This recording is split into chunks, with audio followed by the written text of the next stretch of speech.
একাধিক বাড়িঘর লুটপাট হয়েছে, ভাঙচুর হয়েছিল সে অর্থে। তবে হ্যাঁ, একটা জিনিস, এই 2026-এ দাঁড়িয়ে কিন্তু বেশ কিছু ধর্মের স্থান আক্রান্ত হচ্ছে। মাননীয় মুখ্যমন্ত্রী মহাশয়কে এবং বিজেপি যারা আছে তাদেরকে বলবো সেইগুলো আপনারা লক্ষ্য রাখবেন, সেগুলো লক্ষ্য রাখবেন। আজকে এই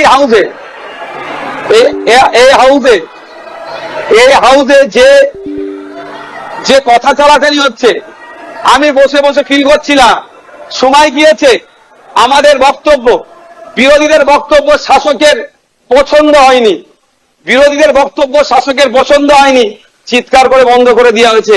এই হাউসেও কিন্তু 21 থেকে 26 আমরা দেখেছি। আমরা আশা করব ওই দিনটা আসবে না। আমরা বিরোধী যারা আছি গঠনমূলক প্রস্তাব রাখবো, শাসক দল যারা আছেন তারা গ্রহণ করবেন। মাননীয় মুখ্যমন্ত্রী মহাশয় একটা কথা বললেন, খুবই ভালো লাগলো। আমরা যারা একাধিকবার বিভিন্ন দপ্তরে লেটার করেছি, ন্যূনতম রেকগনাইজ আমাদের লেটারকে করা হয়নি, ইনক্লুডিং চিফ মিনিস্টারের কাছে। আজকে যে কথা বলেছেন এটাকে আমি স্বাগত জানাচ্ছি, যে উনি অন্তত কথা বলেছেন যে মিনিস্টাররা রিকগনাইজ করবে, অর্থাৎ প্রাপ্তি স্বীকার করবে। আর একটা কথা উনি বলেছেন অল্প হলেও কাজ করব। আমরা বিরোধী, আমরা পজিটিভ কথা বলবো, রাজ্যের স্বার্থে বলবো, রাজ্যের জনগণের স্বার্থে বলবো। অহেতুক বিরোধিতা করার জন্য বিরোধিতা আমরা করব না। সুতরাং মুখ্যমন্ত্রী মহাশয়কে বলবো, অল্প নয়, আমরা যেগুলো আর্গুমেন্ট করব, আমরা যে ডিমান্ডগুলো রাখবো, ব্যক্তি স্বার্থের জন্য নয়, মানুষের স্বার্থে, নির্বাচিত হয়ে এসেছি তাদের স্বার্থে, সেগুলো আপনি পুরোপুরি যদি আমাদের জন্য, বাংলার মানুষের জন্য করেন, আমরা আপনার কাছে অবশ্যই কৃতজ্ঞ থাকবো। আবারও মুখ্যমন্ত্রী মহাশয়কে ধন্যবাদ জানাবো। দীর্ঘদিনের স্বপ্ন এটা আমাদের সকলেরই, যে আমাদেরকে নির্বাচিত করে এই হাউসের মধ্যে পাঠাচ্ছে। মাসের শেষে আমরা 1,21,000 টাকা নিয়ে বাড়ি যাচ্ছি। আমরা সেই জনগণের জন্য কি রোল প্লে করছি, কি বক্তব্য দিচ্ছি হাউসের মধ্যে? না, হাউসের মধ্যে এসে শুধু সময় কাটিয়ে চলে যাচ্ছি। যে আপনি লাইভ স্ট্রিমিং এর যে কথা বলেছেন, এটাও আমি আপনাকে কৃতজ্ঞতা জানাচ্ছি, স্বাগত জানাচ্ছি। এটা হওয়াটা খুবই দরকার ছিল।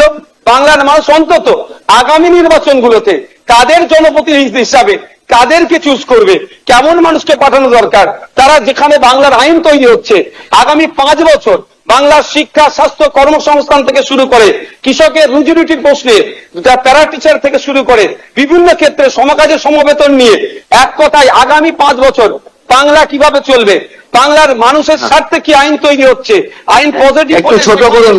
বিরোধী শেষ করবো বিরোধী হলেও স্যার একটা দিন সুযোগ পাচ্ছি বলার, এর মধ্যে করে দেবেন। তো স্যার সেই জায়গাগুলো লাইভ যেটা আছে সেটা আমি স্বাগত জানাচ্ছি। আমি আবারও আপনাকে ধন্যবাদ জানিয়ে বলবো, বহুদলীয় যে গণতন্ত্র আছে সেটার পূর্ণ মর্যাদা দিয়ে আমাদের মতো ছোট্ট যারা বিরোধী আছি তাদেরকে পরিসর দেবেন।